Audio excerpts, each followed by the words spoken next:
जय हिंद दोस्तों। इस वीडियो में बात करेंगे 12th क्लास का हिस्ट्री का। आज 10वां चैप्टर देखेंगे। जो लोग 1 से 9 तक चैप्टर नहीं देखे हैं तो प्लेलिस्ट में जाकर देख सकते हैं।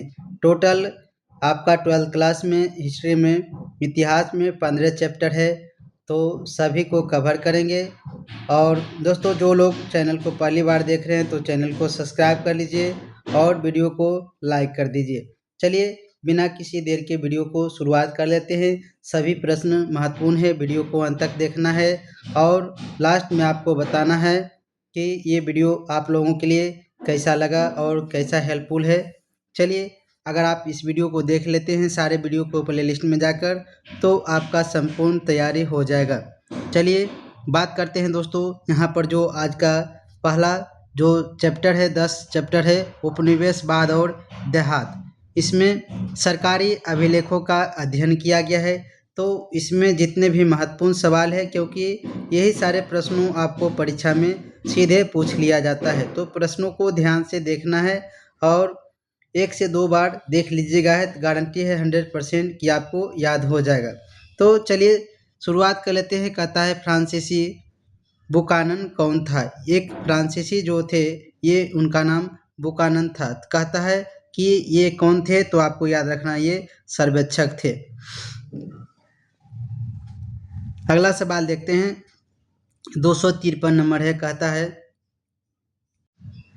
फ्रांसीसी बुकानन के विवरण की तुलना इतिहास के किस स्कूल से की गई है। तो आपको इसका आंसर याद रखना है। 253 का जो यहाँ पर आंसर हो जाएगा, ऑप्शन नंबर ए हो जाएगा, एनालस। अगला सवाल है, कहता है फ्रांसीसी बुकानन के विवरणों से किन जनजाति के बारे में पता चलता है।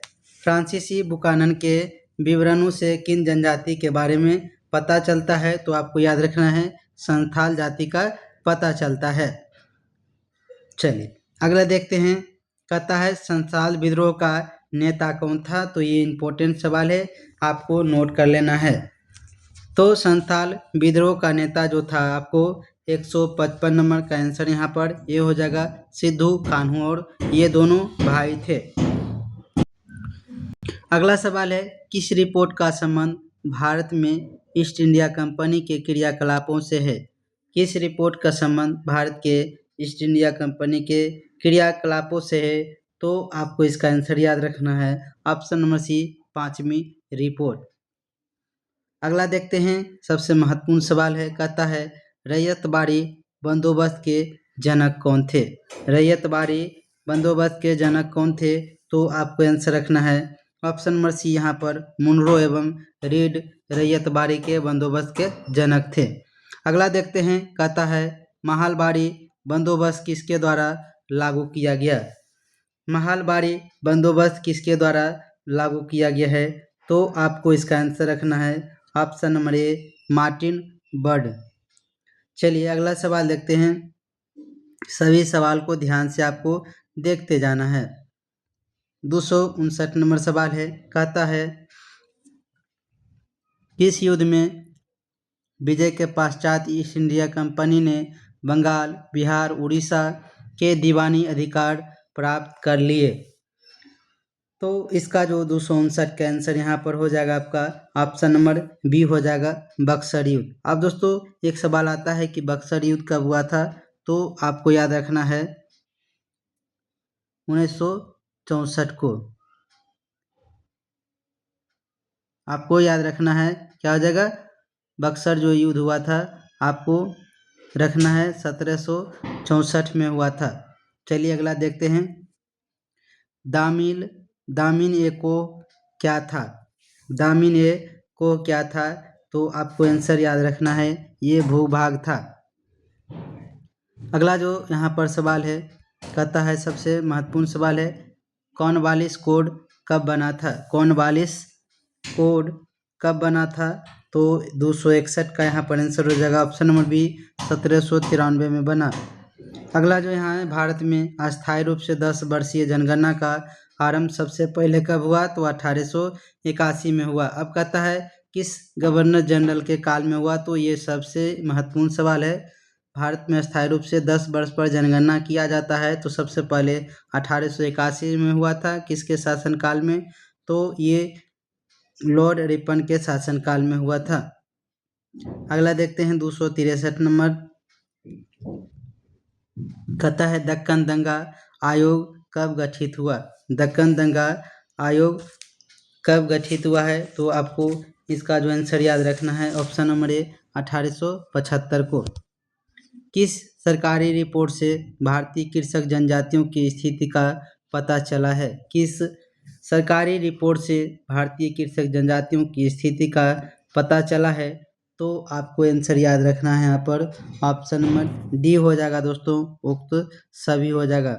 यानी कुनानन की रिपोर्ट से, पांचवी रिपोर्ट से और दक्कन दंगा आयोग रिपोर्ट से, ये सभी हो जाएगा। सबसे महत्वपूर्ण है कि दोस्तों आपको सभी वाला ऑप्शन है, सवाल नहीं आ रहा है कुछ भी आंसर तो आप कंफर्म उसको रंग दीजिए, आपका 99% सही हो जाएगा। सबसे महत्वपूर्ण सवाल है संथाल विद्रोह कब हुआ था? संथाल विद्रोह कब हुआ था? तो आपको याद रखना है 1855 को संथाल विद्रोह हुआ था। अगला सवाल देखते हैं, उलग गुलान विद्रोह का नेता कौन था?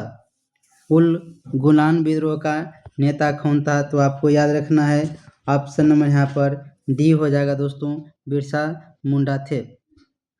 अगला सवाल देखते हैं, कहता है रैयतबाड़ी व्यवस्था में भूमि का स्वामी कौन होता था? रैयतबाड़ी व्यवस्था में भूमि का स्वामी कौन होता था? तो आपको याद रखना है ऑप्शन नंबर सी, किसान होते थे।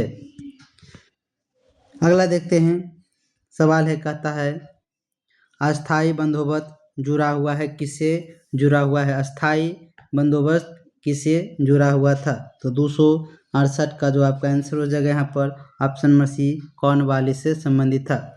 सबसे इम्पोर्टेंट सवाल कहता है इंग्लिश ईस्ट इंडिया कंपनी की स्थापना कब हुई? सभी परीक्षा में पूछा जाता है इंग्लिश ईस्ट इंडिया कंपनी की स्थापना कब हुआ है? तो आपको याद रखना है ऑप्शन नंबर ए 1600 ईस्वी में हुआ था। अगला सवाल है, ये भी सवाल महत्वपूर्ण है, कहता है अस्थाई बंदोबस्त कहाँ लागू किया गया? अस्थाई बंदोबस्त कहाँ लागू किया गया? तो ऑप्शन नंबर यहाँ पर सी हो जाएगा, पश्चिम बंगाल में लागू किया गया था। अगला जो सवाल है, कहता है महलबाड़ी व्यवस्था किसके द्वारा लागू किया गया? महलबाड़ी व्यवस्था किसके द्वारा लागू किया गया था? तो आपका आंसर याद रखना है यहाँ पर लॉर्ड बेंटिंग के द्वारा लागू किया गया था। अगला सवाल देखते हैं, 272 नंबर है दोस्तों। कहता है किसको बंगाल और बिहार में अस्थाई बंदोबस्त शुरू करने का श्रेय दिया जाता है? किसको बंगाल और बिहार में अस्थाई बंदोबस्त शुरू करने का श्रेय दिया जाता है? तो आपको इसका आंसर रखना है ऑप्शन नंबर यहाँ पर ए हो जाएगा, लॉर्ड कॉर्नवालिस। तो दोस्तों ये था महत्वपूर्ण प्रश्न, वीडियो को कर दीजिए लाइक। अगला वीडियो में मिलते हैं नए अपडेट के साथ। जय हिंद।